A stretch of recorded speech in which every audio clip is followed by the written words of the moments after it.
Hi, this is Randy Smith with Vicinity Manufacturing. I wanted to take just a couple of minutes and share a exciting new feature that we've actually moved from version 2 to version 4 of Vicinity. It's called VicinityView.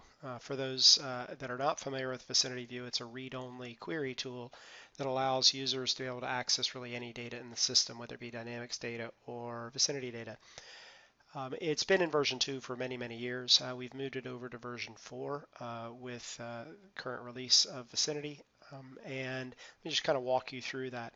On the main menu of Vicinity, you can access Vicinity View by clicking on the Vicinity View button. And immediately you see the various views or roles that we have identified in the system.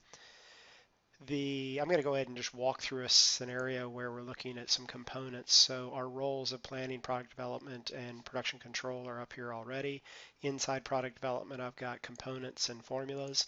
Inside components, I've got views that I've created on your behalf. One that I'm going to focus in on is the components view.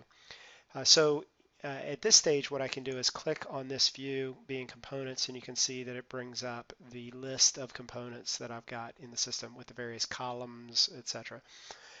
Much like Vicinity View 2, this is read-only. I can see this data. I can sort by any piece of data, any column that I want, up alphanumeric, A to Z to A. I can also search or restrict columns. So in this case, let's say that I wanted to do a search on the component ID, for example, and say that it contains the word IPA in it somewhere. I can go ahead and do that, and now I'm only looking at IPA items. If I want to continue my search, I can have multiple search criteria. So in this case, let me go ahead and pick up the component type, say contains the word GOO in that identifier, and now I've focused and limited it down to finished good. The idea here is that I can take a large set of data and shrink it down to a small number of records. That's common and consistent through all of the views that we have out here. I can also modify columns, and I was going to add columns, remove columns, things like that. I can save favorites, so once I get this configured the way I want, I can save it accordingly. I can also come in and tell the system that I want to group by a column. This is new to version 4. So if I want to sort and group my items, say by component type, I can go and just drag and drop a column, and it does that for me automatically. So now I've got my groupings here of, say, finished goods, raw materials, and in this example. So that's just this box, and I can continue doing more and more groups, and would group within group within group to go as far down as I need to go. Additionally, I can take this information and drop it out to Excel. So if I push the Excel button, it happens to open up my Excel process, and it also exports the data and adds the Excel grouping in that as well. So now I can do other reporting, whether it be print, graph, etc., and so on. So all that's there, kind of an extended, that grouping function in version 4 has now been extended down into Excel as well. Now, there are a couple of really exciting things I want to talk to you about in addition to what you just saw. First off, I guess, is as you'll see, the speed in which the data comes is dramatically faster in version 4 than it ever was in version 2. Part of that, most of that, is because we're reading directly to the SQL database. We're not going through an intermediate database that we were using in version 2 layout. Which also means, getting to our next advantage, is that I can actually create my own views without having to use a tool like VicinityView Console.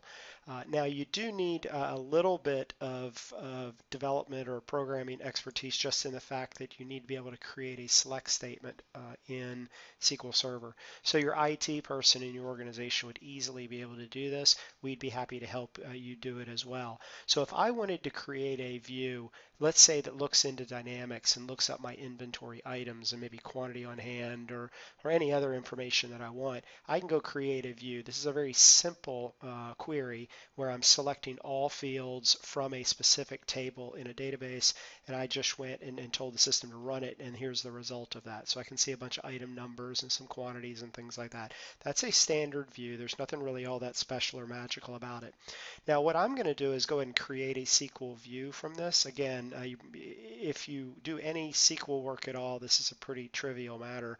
I can go and say new view, and I'm just going to tell the system that I want to, I'm going to go ahead and put in my own select statement here. So I'm just going to say, here is my select statement. I just copied it from just a minute ago. And I can test it and everything looks good. I'm seeing some data down here. Everything looks great. All I need to do to create the view is save it. Now the magic here is that it starts with a VV underscore. Anything with a VV underscore will automatically put it in our system. We'll see it automatically.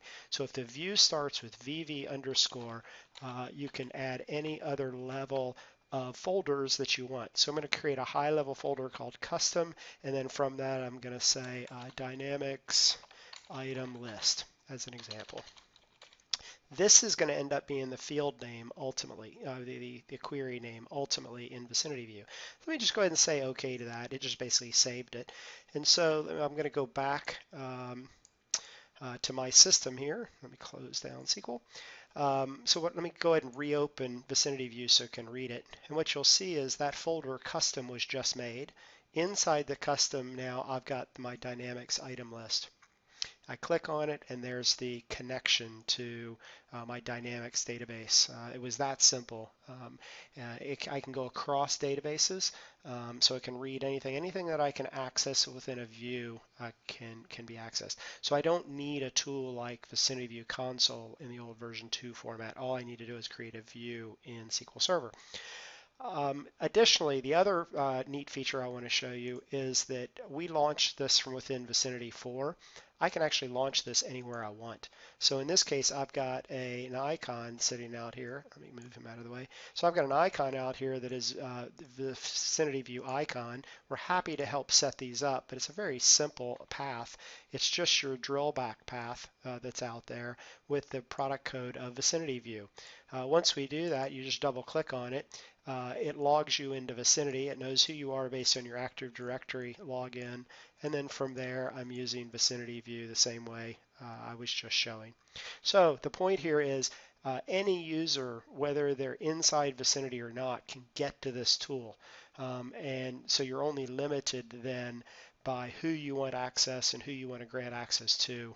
So you might have users that need to look up information that don't need to get into the system itself. So that's a quick overview of what we're doing in version 4 of VicinityView. Feel free to take a look at it, play with it, give us some feedback, and look forward to expanding more users into the Vicinity environment. Talk to you soon. Thanks a lot.